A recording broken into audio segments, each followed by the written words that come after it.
दूर किसी जंगल में एक चिड़िया अपनी बेटी के साथ रहती थी। उसकी बेटी का नाम गुड़िया था। गुड़िया को झूठी शान दिखाने का बहुत शौक था। उसकी मम्मा उसकी इस आदत की वजह से बहुत परेशान थी। उसकी मम्मा उसे बहुत समझाती है, लेकिन वो अपनी मम्मा की एक न मानती।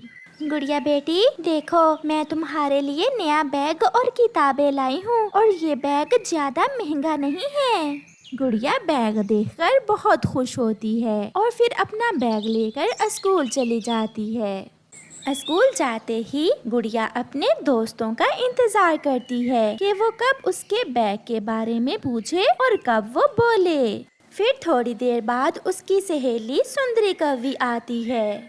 वाह गुड़िया, तुम्हारा बैग तो बहुत प्यारा है, कहाँ से लिया है? ये बैग मेरे मामू दूसरे जंगल से लाए हैं। इस तरह के बैग वहाँ बहुत अमीर पक्षी इस्तेमाल करते हैं। तुम जानती हो, मेरे मामू बहुत अमीर हैं। ऐसे गुड़िया अपने बैग की बढ़ चढ़ कर तारीफें करती है। फिर कुछ दिनों बाद गुड़िया की मौसी आती है। वो गुड़िया के लिए एक माला लेकर आती है। वाह, कितनी प्यारी माला है। फिर गुड़िया मन ही मन में सोचती है, खूब मजा आएगा, अब मैं अपनी सहेलियों को माला दिखाऊंगी। गुड़िया बेटी, ये लो, ये पेन तुम रख लो। मैं तुम्हारी दादी की अलमारी साफ कर रही थी, उसमें से निकला है। ये पेन तुम्हारे दादाजी का होगा, इसे संभाल कर रखना। अगले दिन गुड़िया फिर से स्कूल जाती है। उसके दोस्त भी आ जाते हैं। गुड़िया, ये पेन कहाँ से लिया? ये तो काफी पुराना लग रहा है। ये पेन बहुत कीमती है। तुम नहीं जानती कि ये जितना पुराना है उतना ही ज्यादा कीमती भी है। ये मेरे दादाजी का पेन है। क्या सच में? तो तुम्हें क्या लगता है मैं झूठ बोलती हूँ? तुम जानती हो, कल मेरी मौसी मेरे लिए हीरों से बनी हुई माला लाई है। अगर विश्वास नहीं है तो छुट्टी के बाद मेरे साथ चलना, मैं तुम्हें दिखाऊंगी।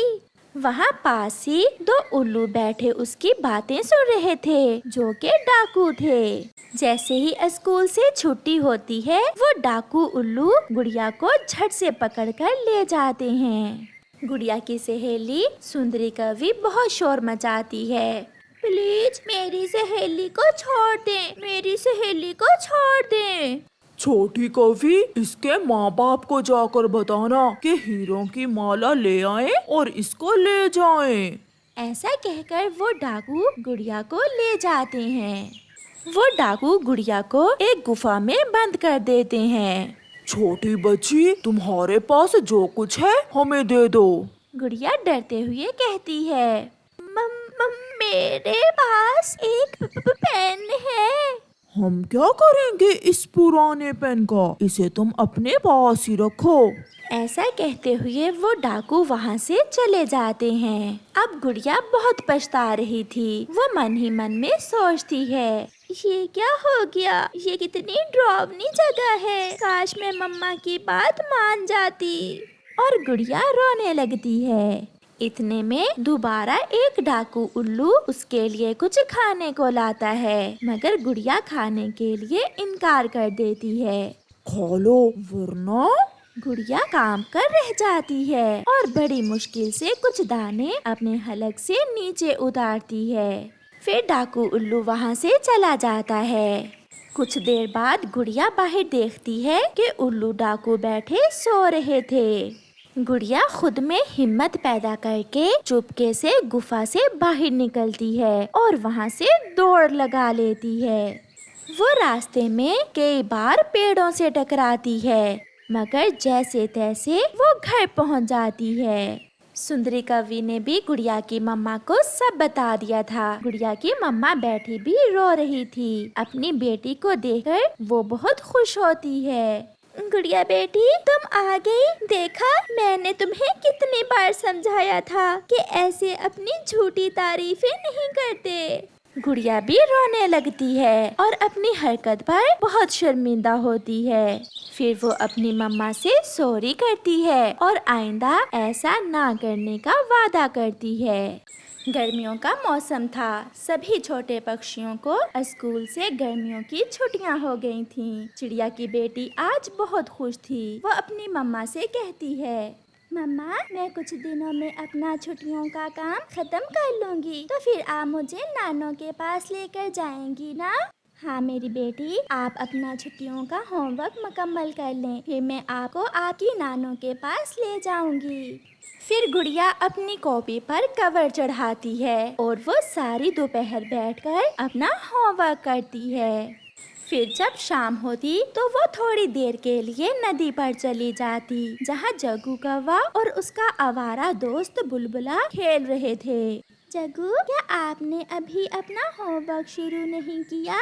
अभी तो बहुत छुट्टियां बाकी हैं, होमवर्क भी लिख लेंगे। अभी कौन सा छुट्टियां खत्म हो गई हैं। हमें अपना काम समय पर करना चाहिए। मम्मा कहती हैं कि समय की कद्र करो।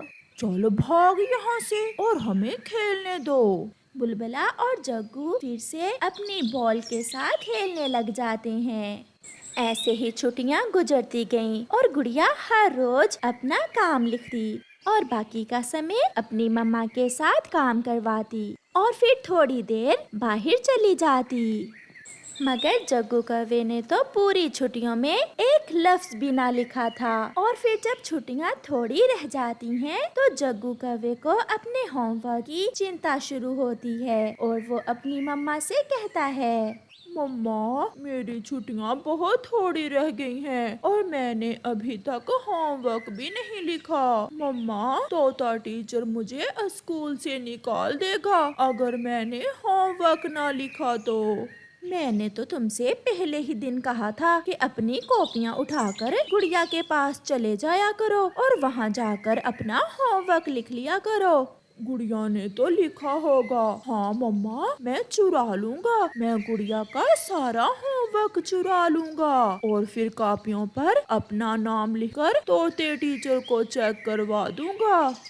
ऐसा सोचते हुए जग्गू कौवा अपने घर से निकलता है और गुड़िया के घर से थोड़ी दूर जाकर छुप कर बैठ जाता है। जैसे ही गुड़िया अपनी मम्मा के साथ नदी की तरफ जाती है, जग्गू चुपके से गुड़िया के घर में जाता है और गुड़िया के बैग से होमवर्क वाली कॉपी निकालकर वहाँ से भाग जाता है।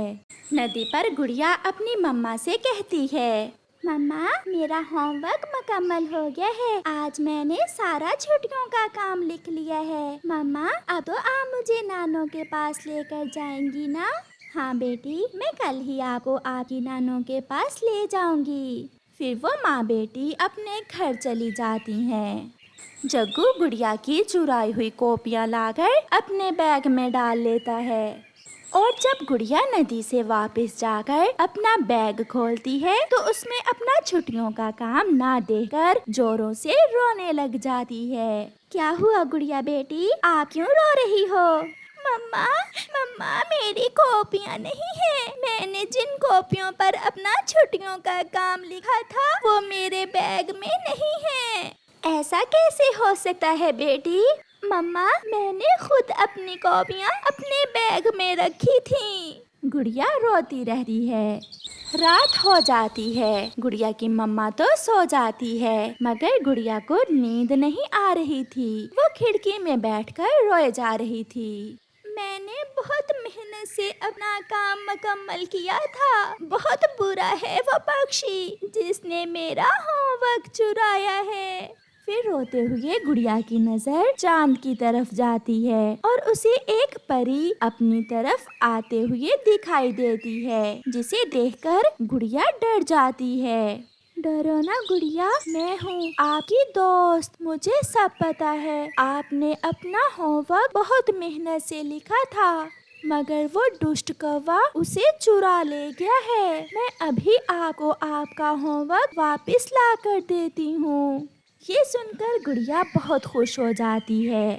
फिर वो परी जग्गू कौवे के घर में जाती है और जग्गू के बैग से गुड़िया का होमवर्क निकाल लेती है। जग्गू की आंख खुल जाती है और वो परी एक बुरी चुड़ैल में बदल जाती है।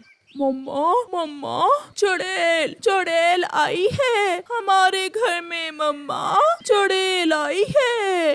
बुरे बच्चे, अगर फिर आपने गुड़िया का होमवर्क चुराया तो तुम्हें इसकी सजा जरूर मिलेगी।